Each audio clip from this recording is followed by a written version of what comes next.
오늘 시간에는 포도원 악한 농부에 대한 비유라는 제목으로 말씀의 은혜를 나누겠습니다. 오늘 본문에는 악한 포도원 농부의 비유, 포도원 소작인의 비유가 이렇게 나오고 있는데요. 1절을 보면 예수님이 그들에게 비유를 들어서 말씀하고 계시다라고 직접적으로 하는데, 여기 나오는 그들은 누구일까요? 바로 그 자리에 모여있던 대제사장, 율법학자, 그리고 장로들을 말하고 있는 것입니다. 본문 바로 앞장에서 예수님은 무슨 권세로, 무슨 권위로 이런 일을 하느냐라는 그들의 질문에 질문으로 대답하십니다. 그래서 그들의 죄와 잘못을 깨우쳐 주셨습니다. 예수님은 거기에 그치지 않고 뒤이어서 오늘 12장에서 바로 오늘 이 비유를 통해서 그들에게 더 깊은 교훈을 주고자 하셨습니다. 예수님은 그들의 현재 모습을 보여주고자 하는 것이죠. 그래서 그들이 하나님 앞으로 나와서 변화되도록 그들에게 길을 열어주신 것입니다.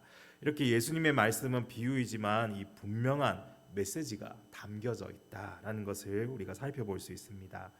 이 비유를 조금 살펴보자면 한 사람이 등장하고 있습니다. 이 사람은 포도원을 만들었고 그것을 울타리로 두르고 이 포도즙을 짜는 구유 자리를 파고 망대를 짓고 그것을 이제 농부들에게 세를 주어서 이렇게 세를 주고 먼 타국으로 이렇게 떠나게 됩니다. 포도원의 주인은 아주 관대한 사람입니다. 정성스럽게 아름다운 포도원을 만들고 나서 농부들에게 빌려 주었기 때문입니다. 그리고 2절에 보면 때가 이름에 농부들에게 포도원 솥을 얼마를 받으려고 한 종을 보내니, 여기 얼마를, 이 얼마라는 게 뭘 지칭하냐면 지극히 소량을 뜻하는 단어입니다.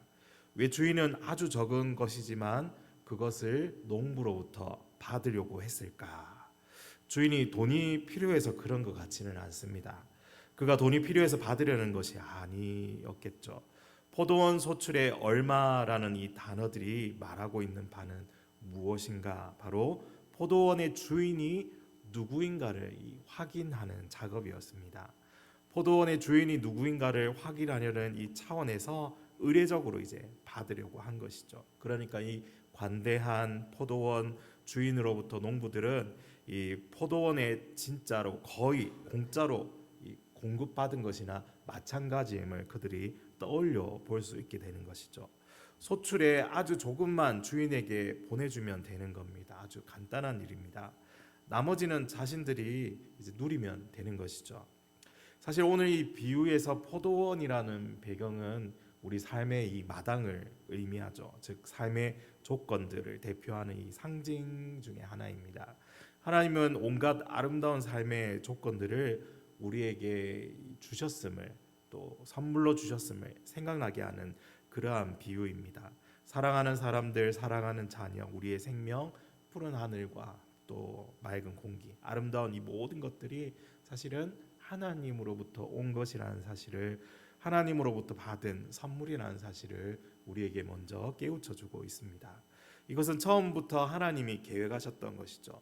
천지창조의 그 셋째 날이나 넷째 날 혹은 다섯째 날에 인간을 창조하지 않으시고 모든 만물이 다 창조된 후에 마지막 여섯째 날에 사람을 지으셨지 않습니까? 아담과 하와가 눈을 뜨고 기지개를 켜고 에덴 동산에서 일어났을 때 이 하나님의 명령에 의해 세상은 모든 것이 완벽하게 준비되어 있었습니다. 이 사실만 보아도 하나님이 우리를 얼마나 사랑하시고 또 우리를 얼마나 세심하게 돌보시며 우리를 둘러싼 모든 것들을 선물로 주셨다는 사실을 이해할 수가 있습니다. 하나님은 이렇게 아름다운 포도원과 같은 삶의 터전을 준비하시고 우리에게 아낌없이 주시는 그 관대한 주인이 되십니다. 이렇게 관대한 주인이 먼 타국으로 가면서 거의 무료에 가까운 자신이 가꾸어 놓은 이 소중한 땅을 농부들에게 거저 맡기고 떠난 것이죠. 그들을 믿고 맡겼던 것입니다. 고양이에게 생선 가게를 맡기지 않듯이 믿지 못하는 사람에게 소중한 것을 맡길 수가 있을까요? 신뢰하지 못한다면 아무것도 맡길 수가 없을 것입니다. 그런데 주인은 그들을 믿고 모든 것을 맡기셨습니다. 우리가 살면서 누군가에게 이 신뢰받을 수 있다는 게 얼마나 힘든 일인지 사실 다들 잘 아실 것 같습니다. 그런데 하나님은 우리에게 이 많은 것들을 맡겨주신 하나님이시죠. 하나님은 생명을 나에게 맡기셨고 재능을 또 맡기셨으며 삶의 풍요로운 많은 것들을 허락하시고 맡기셨습니다. 맡긴다는 그 말의 전제는 무엇입니까? 내가 너를 신뢰한다입니다. 내가 너를 믿으니 이것을 맡기겠다. 이게 전제입니다. 우리는 이렇게 본문을 통해서 관대하신 하나님의 모습을 먼저 떠올려 볼 수 있는 것이죠. 우리가 먼저 신뢰를 드린 것이 아니라 주님께서 먼저 우리에게 신뢰를 보내어 주고 계신 것입니다. 이런 아름다운 신뢰가 쌍방으로 통했다면 얼마나 좋을까요?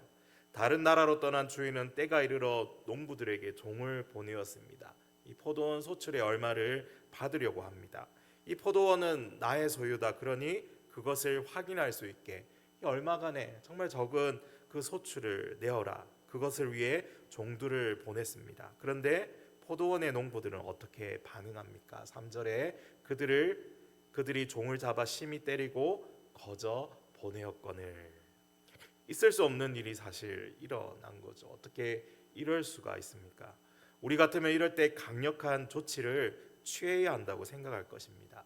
이어진 4절과 5절에는 그런 강력한 조치가 사실 취해지지 않습니다. 4절 5절 같이 읽어보겠습니다. 다시 다른 종을 보내니 그의 머리에 상처를 내고 능욕하였거늘 또 다른 종을 보내니 그들이 그를 죽이고 또 그 외 많은 종들도 더러는 때리고 더러는 죽인지라. 아멘. 이 비극이 3번 4번 반복됩니다.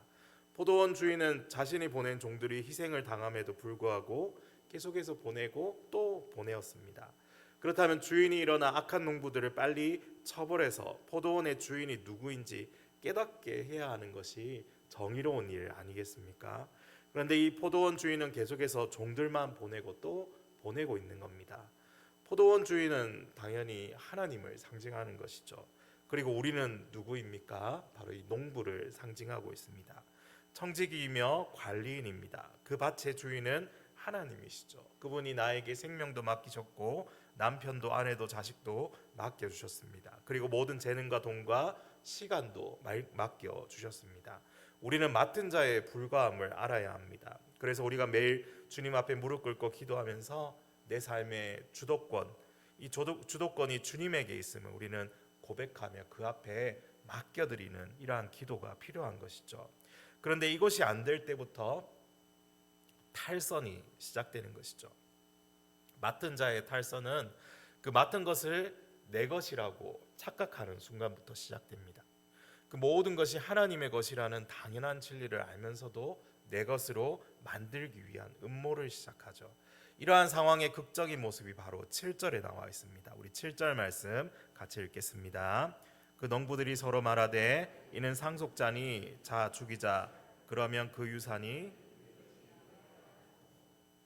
아들을 죽이면 이 포도원이 내 것이 될 것이라고 그렇게 생각했습니다.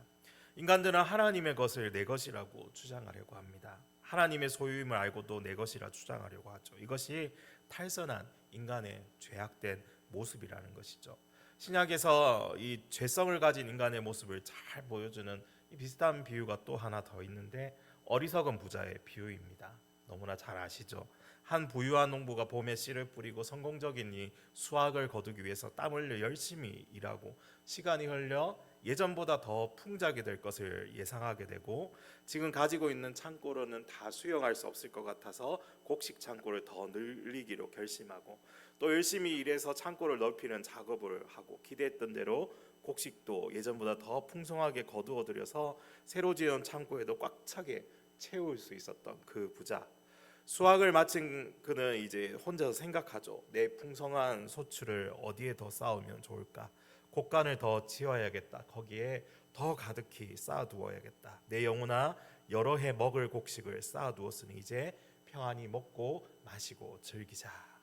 이런 부자의 생각을 살펴보면 그의 독백 가운데 가장 많이 강조되는 부분이 바로 나라는 것입니다.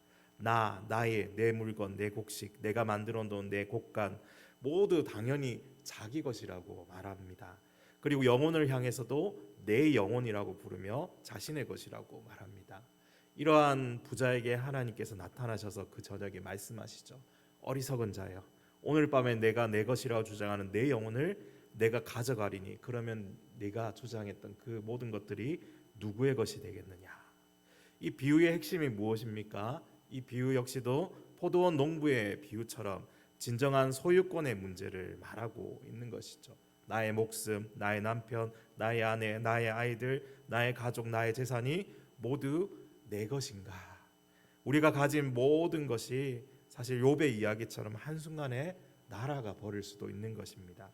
이 세상을 떠나라 하시면 우리는 빈손으로 가야 하는 것이죠. 그 어느 것 하나라도 내 것이라 주장할 수 없다는 것을 우리는 조금만 생각해 봐도 알 수 있습니다. 내 것이라고 착각하는 것뿐이죠. 하나님은 종종 진정한 소유권을 확인하기 위해서 말씀하십니다. 세를 내라. 내가 너에게 복을 주었고 이 모든 것을 주었지 않느냐. 너의 몸을 너에게 주었고 너의 영혼도 내가 주었고 내가 가진 시간도 내가 준 것이 아니냐. 그 중에 얼마를 다오. 이렇게 말씀하실 때 우리는 어떻게 대답하겠습니까?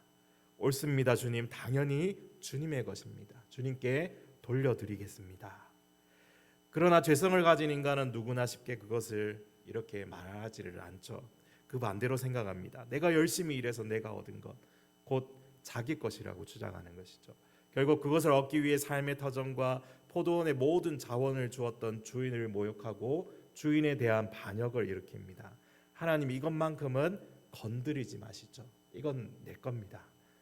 이렇게 어리석게 주장을 하는 것이죠. 외국에 가서 살려고 하면 짐이 많이 필요합니다. 그래서 커다란 캐리어를 꽉 채우던지 아니면 이민 가방에 짐을 싸서 가는 경우도 있습니다. 그리고 비행을 하기 전에 입국 수속을 밟으면서 커다란 가방은 어떻게 해야 됩니까? 항공사에 잘 맡겨야 합니다. 그래야 내가 타는 비행기 화물칸에 실어서 내 몸과 같이 이동할 수가 있게 되죠. 그런 시스템으로 되어 있습니다. 그 누구도 항공사를 믿지 못해서 수화물을 맡기지 못하는 사람은 없을 겁니다. 자연스럽게 공항의 인도를 따라 짐을 맡기고 믿고 비행기를 타게 되는 것입니다. 하나님의 인도하심을 받는 것도 마찬가지로 생각이 듭니다. 맡겨야 합니다. 하나님께 내 짐을 다 맡기지 않고 불안, 걱정, 근심, 불평만 쏟아낼 것이 아니라 하나님의 인도하심을 받기 위해서는 우리가 다 맡겨야 합니다. 하나님과 동행하기 위해서 온전히 맡겨야 하는 것이죠. 그러므로 내 것이라 주장하던 것들을 내려놓지 않고 하나님의 도우심을 구하려 한다는 것은 어떻게 보면은 맞지 않는 태도인 것이죠. 사랑하는 여러분, 주님께 모든 것을 맡기고 인생의 모든 짐을 맡기고 살아가는 우리 모두가 되기를 소망합니다. 또 우리 주님이 달라고 하실 때 순종함으로 주님께 드리는 저와 여러분 되시기를 바랍니다. 다시 본문으로 돌아와 생각해 보면 하나님은 수많은 종들을 보내셔서 그 반역의 길에서 돌아설 것을 촉구하시죠. 만물의 주인 되신 하나님만 다시 바라보도록 요구하셨습니다. 그러나 사람들은 여전히 반역하고 있습니다. 이 반역의 무서운 음모는 우리 안에 여전히 도사리고 있죠. 하나님께 대한 반역이 우리 안에 숨겨진 이 죄성의 정체입니다. 6절, 7절, 8절 우리 다시 한번 읽겠습니다.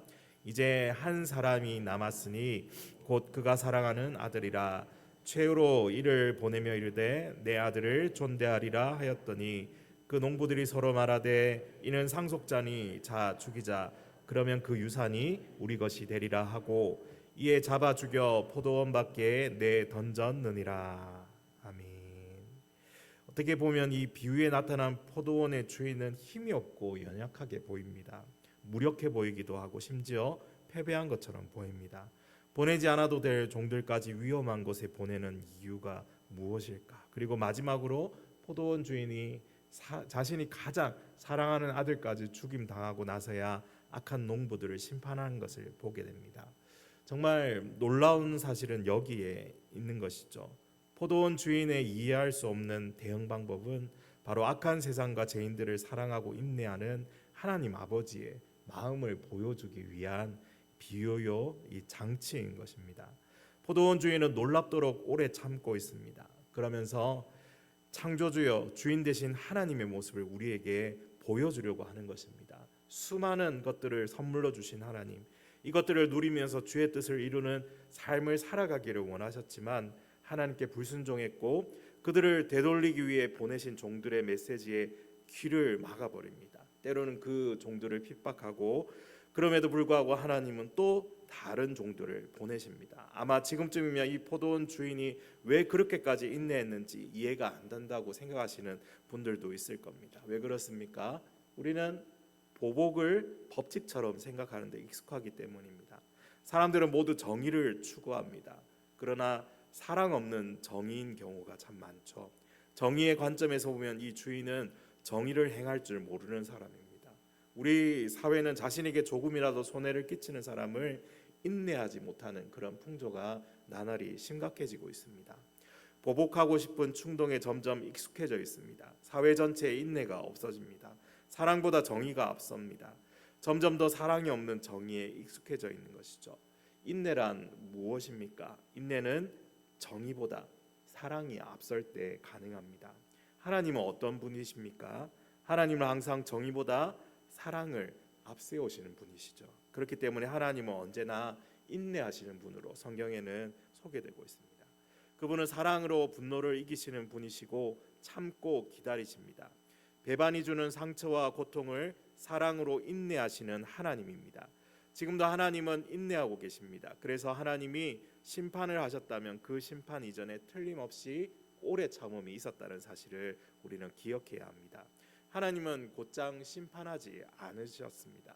노아의 홍수 심판을 생각해봐도 알 수 있죠. 하나님은 노아의 홍수 심판 이전에 적어도 1000년 이상을 이 심판에 대해서 예언하셨습니다. 베드로서 3장 8절 9절 말씀에 보면 이런 말씀이 있죠. 사랑하는 자들아, 주께는 하루가 1000년 같고 1000년이 하루 같다는 이 한 가지를 잊지 말라. 주의 약속은 어떤 이들이 더디다고 생각하는 것 같이 더딘 것이 아니라 오직 주께서는 너희를 대하여 오래 참으사 아무도 멸망하지 아니하고 다 회개하기에 이르기를 원하시느니라. 아멘. 하나님은 하루가 1000년 같고 1000년이 하루 같다고 말씀하셨습니다. 이 말씀은 하나님의 인내의 깊이를 보여주고 있습니다. 만약 하나님이 우리에게 행한 그대로 심판하셨다면 아무도 살아남을 수 없습니다. 우리는 모두 다 그분의 정의로운 심판 앞에 이미 멸망했을 것입니다. 전도서 8장 11절 말씀에 보면 악한 일에 관한 징벌이 속히 실행되지 아니하므로 인생들이 악을 행하는 데에 마음이 담대하도다라고 솔로몬이 이야기하고 있죠. 사람들이 악을 담대하게 행할 수 있는 이유는 악한 일의 징벌이 속히 실행되지 않기 때문이라고. 하나님이 인내하시기 때문에 사람들이 그 인내를 이용해서 악을 행한다고 또 말하고 있습니다. 그 마음은 나날이 더욱 담대해지고 있습니다. 심판이 지연되고 있는 이유, 그 죄에 대한 징벌이 늦어지는 데는 하나님이 공의롭지가 않아서도 심판할 수 있는 능력이 없어서도 아님을 우리가 기억해야 됩니다. 그분의 인내가 있기에 심판이 속히 시행되지 않는 것임을 우리가 알아야 되죠. 그런데 사람들은 그것을 깨닫지 못하고 하나님의 인내를 악용해서 끊임없이 악을 행하고 있습니다. 그래도 하나님은 여전히 기다리고 계십니다. 그런데 하나님이 보복의 법칙대로 행하지 않으시고 인내하시는 것은 아직도 기회가 있다는 의미를 가지고 있습니다. 대제사장과 율법학자와 서기관들에게 이 말씀을 하고 계시는 것이죠. 그 기회는 하나님의 품으로 돌아올 수 있는 기회입니다. 악한 농부들이 주인이 보낸 종을 계속해서 때리고 핍박하고 모욕을 주고 심지어 죽이기까지 했어도 주인은 여전히 참고 인내하고 있습니다. 그리고 또 다른 종을 다시 보냈습니다. 보내고 또 보냈죠. 그들은 주인의 마음을 살피고 돌이켜야 했던 것입니다. 우리도 마찬가지이죠. 하나님 앞에 나아가야 한다는 것을 보여줍니다. 하나님 앞에 겸손히 무릎 꿇을 때 모든 문제가 해결될 수 있다는 사실을 여기서 우리는 발견하게 됩니다. 하지만 역사적으로 살펴봐도 수없이 많은 경우에 그 인내하심을 깨닫지 못하고 자기 멋대로 살아갔던 수많은 이야기들이 나옵니다. 구약 시대에 많은 선지자들, 예언자들이 보냄을 받았지만 이스라엘 백성들은 그들을 핍박하고 죽이고 진리를 말하는 선지자들을 외면합니다. 그런 가운데 하나님은 마지막으로 자신의 아들까지 세상에 보내셨습니다. 하나님의 사랑은 우리를 위하여 자신의 아들까지도 보내신 그 사랑인 것이죠. 하나님의 아들이 세상에 온 것은 상상을 초월한 하나님의 그 사랑 때문이라는 것을 우리가 다시 한번 생각해 볼 수 있습니다. 하나님이 자신의 아들을 우리에게 주셔서 십자가에서 죽게 하신 사건은 하나님 자신을 주신 것보다 더 크고 중요한 의미가 있습니다. 자신보다 더 소중한 자신의 아들을 주는 것이야말로 최고의 사랑이기 때문이죠. 그 이상의 사랑은 찾을 수 없습니다. 하나님이 주실 수 있는 최고의 사랑을 우리에게 주신 것입니다. 십자가는 하나님의 권위에 대한 최고의 모욕이었습니다. 죄악된 인간들이 하나님의 아들을 죽임으로 만물의 주인이 되려고 했던 것이죠. 따라서 십자가는 그동안 역사적으로 하나님을 모욕하고 배신했던 인간들이 하나님께 보인 최고의 모욕입니다. 주인의 아들을 죽였기 때문에 그들이 그 모든 땅을 가질 것으로 착각했지만, 그러나 여러분, 아들의 죽음이 끝이 아니었습니다. 십자가 사건으로 모든 것이 끝났다면 이 모든 것이 비극적인 사건이었겠지만 그렇지 않았죠. 오늘 비유는 그래서 슬픈 비유가 아닙니다. 예수님이 다시 부활하심으로 위대한 역전의 사건이 일어날 것을 암시하는 비유인 것이죠. 그래서 이 비유는 비극적으로 보이는 희극입니다. 역사는 비극으로 끝나는 것처럼 보이지만 예수님이 장사한 지 사흘 만에 다시 살아나심으로 슬픔이 아닌 기쁨으로 변했던 것이죠. 그래서 예수님이 부활하셔서 악한 농부들을 심판하시고 포도원을 다른 사람에게 주는 것이 이 비유의 결말입니다. 그래서 이 포도원 이야기를 하면서 갑자기 돌 이야기가 나오는 것을 우리가 볼 수 있죠. 10절, 11절 말씀입니다. 우리 같이 한번 읽어보겠습니다.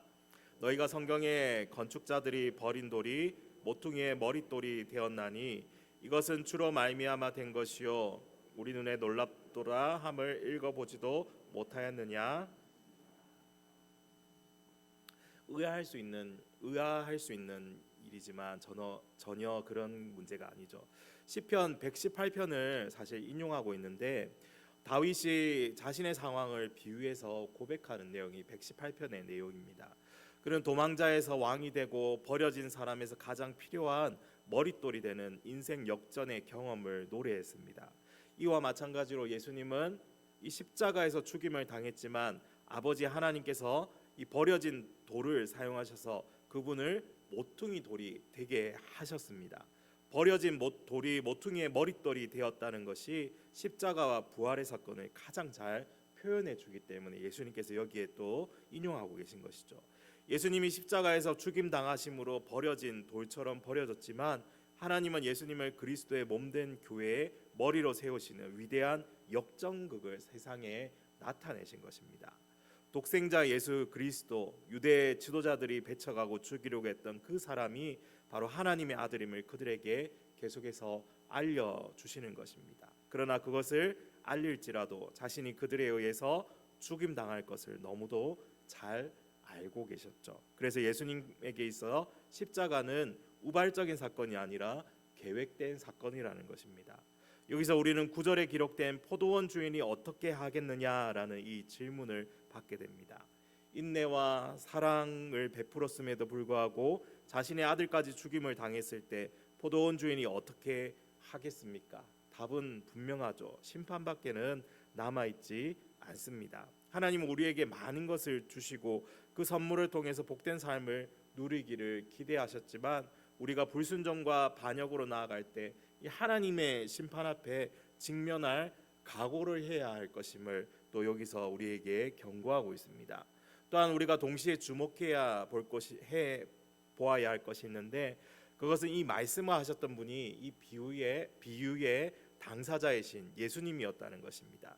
이 비유는 십자가의 죽음을 며칠 앞둔 때였습니다. 이 말씀을 전하고 있는 예수님의 그 심정을 우리가 또한 헤아려 볼 수 있어야 합니다.